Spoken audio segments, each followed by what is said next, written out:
know, but thanks for putting the fear in me. I really appreciate that, Kim. Thanks. Well, it's good to see you again. Great to be here. A little different circumstances this time from the last time around, right? I know. Yeah. I know. So everybody gets asked the same three questions. Okay. But this is an unusual circumstance because I haven't done two interviews with the same person before. So I've kind of modified the questions a little bit. They're your rules. I mean, they're your rules. Thank you. So the first question I ask people is, how long have you lived in Salem? We got that answer last time around. But it got me to thinking about your circumstance. You know, you were a student here. You were a student athlete here. You worked here. You had kids here. You raised kids here. You were the mayor. You lived and breathed Salem for how long? Yeah, I mean, plus 20 years for sure. I was mayor for 17 years, and I lived here at least 10 years before that. So, yeah, sure. I'm in love with the city of Salem. I can't help it. Completely absorbed in this 8 square miles for like 30 years. How did that transition go from being responsible for 8 square miles to 10,000 square miles? Yeah.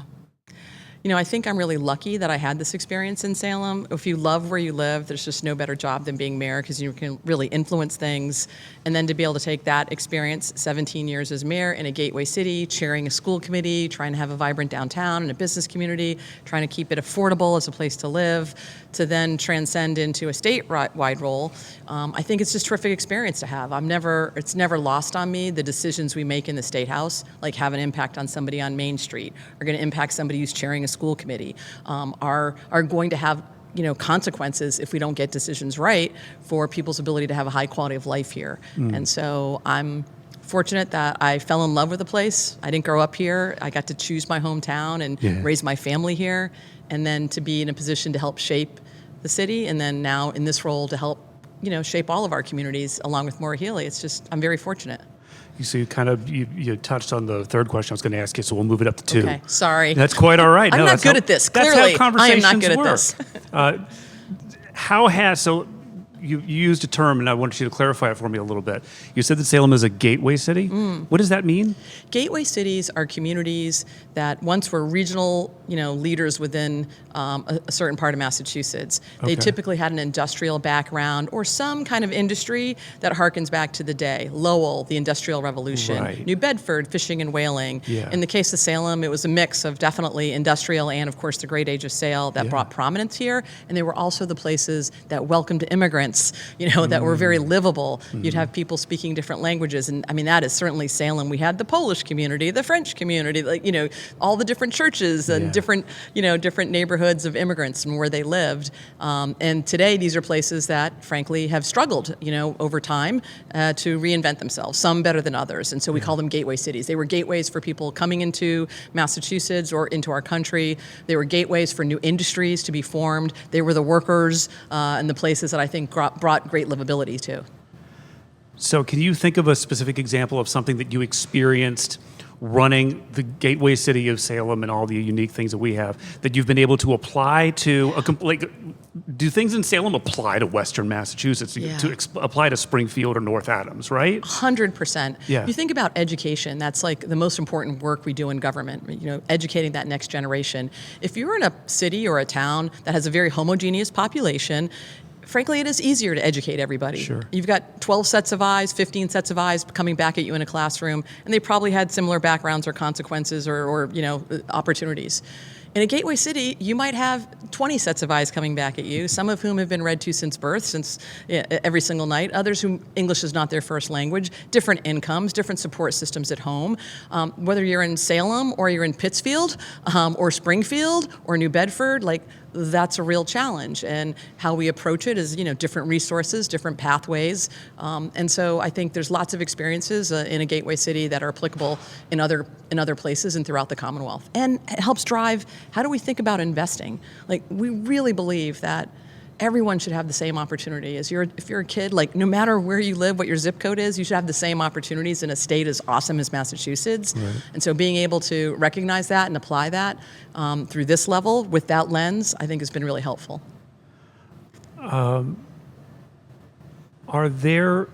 Is it harder to be a lieutenant governor than it is to be a mayor? Because mayor seems almost like you're the plumber on site fixing pipes while they leak, and lieutenant governor seems maybe a little more, 10,000 feet. Yeah. How do the jobs correlate to one another? Is one particularly harder than the other that you found? Because it's been a couple years, right? Yeah, that's a really good question.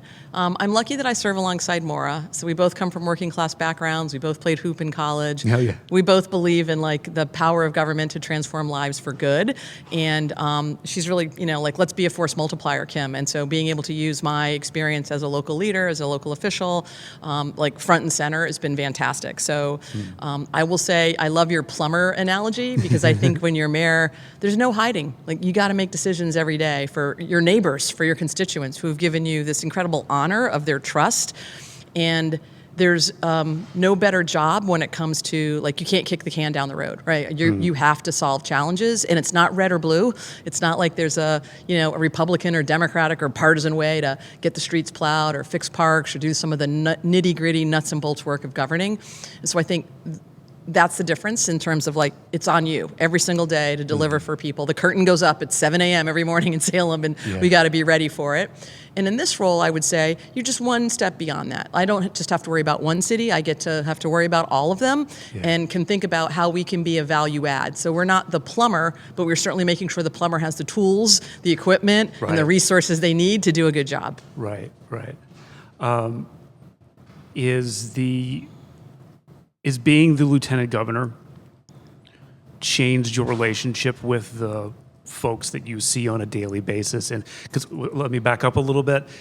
I told Tana, who works here at Notch earlier, scheduling an interview with the mayor of Salem is infinitely easier than it is with the lieutenant governor of Massachusetts.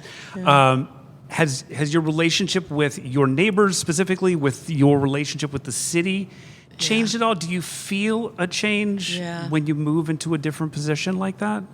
Yeah, definitely. I wish I had 2 more hours in every day, no doubt about that. Sure. We probably all do. I'd say it was great to march in the parade today, right? 400th anniversary, great. And because I got to see folks that I used to see every day or once a week, right? Yeah. And so that's a good feeling. I think now, in some ways, I feel like I sleep in Salem, but I don't necessarily live here because there's so much travel involved, and you're getting pulled in a lot of different directions.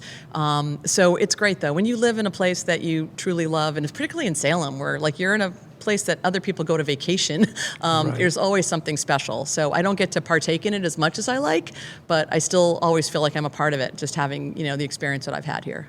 Getting out there and beating the streets, like you said, you have a campaign stop later today. You got to go to Wellesley. Is there a particular corner of Massachusetts that you found that you didn't really know was there, that you were like, oh, this is so cool? Yeah, no doubt about it. The 413, Western Mass. Yeah.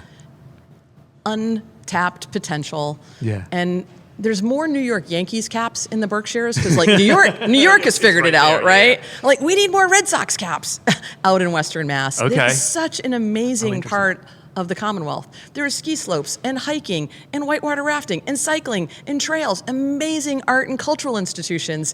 And it feels like only 30% of us in Eastern Mass really fully understand that. Right. So I feel really fortunate that I've gotten to spend a lot of time. And that is, the Berkshires are way out on the New York border, and that's a little bit different than being in Hampton County or where Springfield is, and a little bit different than being in Greenfield or Franklin County, where, we have all this ecotourism, meeting farmers out in Western Mass where we don't have these big corporate farms in Massachusetts. We have Centurion farms. They have been in the same family for 100 years. And they're amazing stewards of the land. They take such pride in what they do, and they care about their communities. And so being able to see all that richness in Western Mass, and there are so many great places. I love the South Coast, the Whaling Museum, the history in New Bedford, the grittiness and work we're doing in Fall River. I could go on. Merrimack Valley's got it, but the place that I really whoa, bingo, 413, Western Mass, amazing.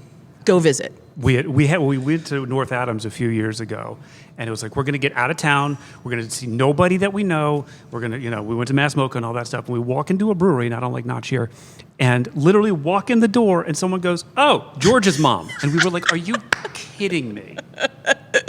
Well, that's Elizabeth for you, right? Knows somebody everywhere. 100%. But how about Mass Mocha? That place is amazing. Unreal. They have that fresh grass concert. I've been to it several times. It is another place that I just want people to know about it, because I think it's amazing, and it feels a little bit like it's a secret to too many people in the Boston and greater Boston area.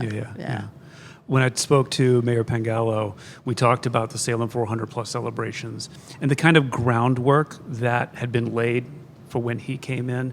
Do you have any kind of particular memory of having the realization that that anniversary was coming up and that you guys had to get to work on that? Yeah, and kudos to Dominic and the whole team in the city. They've really done a great job ensuring the entire 400th year. You know, it falls at the same time as the 250th of our country, and every opportunity to sort of remind residents to take great pride in being part of a city that's celebrating their quadricentennial, right? Yeah. Really special. We started, I think, 10 years ago, socking away a little bit of money every year in the budget so that it wouldn't be like we wouldn't have resources to hold celebrations. And, you know, we put a big parks initiative together. We thought, like, areas that we want to, what's our gift to the next generation on this major milestone? What would that consist of? So we've been able to do some things over the last decade in sort of preparation for this. But I think the city's just done a really masterful job of making sure people knew what was happening in the place they call home and found a way to participate in it. And this parade's just one example of many celebrations. And I think there's some more